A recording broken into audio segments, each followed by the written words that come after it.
Посилниот пол ова лето нема да плакне очи со ваквите селфи фотографии на атрактивни девојки. Забавата е расипа коронавирусот. Оваа сезона задолжително ќе биде носењето на маски дури и на плажа.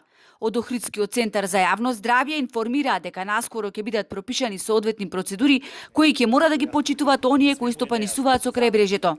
Знаеме дека во летниот период имаме поголеми температури, дека не е пријатно носењето на маска, но сепак тоа е она што е препорака и тоа е она што мора да се почитува. И на плажа маска да се носи? Значи и на плажа, доколку бидете двајца седат или тројца, мора да носат маска.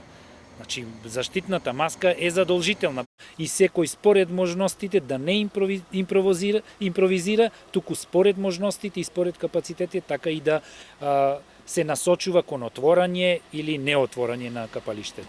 За сега е неизвестно што ќе содржат мерките кои ги наметне Комисијата за заразни болести, но во европските туристички дестинации веќе почна да употребуваат монтажни провидни кабини со големина од 4,5 метри, направени од плексиглас, а некои пак наместо кафезите од плексиглас се одлучуваат за куполи од бампус и алуминиум. За охридските концесионери ништо од ова не е прифатливо. Плексигласот чини 25 евра по метар квадратен, а и што е скап, велат концесионерите, туку побрзо капачите ќе настрадат од лежалките отколку од коронавирусот. Охридте преку лето малци не кажува свежичко и доста често на плажите се дешава да има ветришта и не е изводливо опште тоа со тој лесен материјал, само што ќе се изложиме во поголеми инвестиции.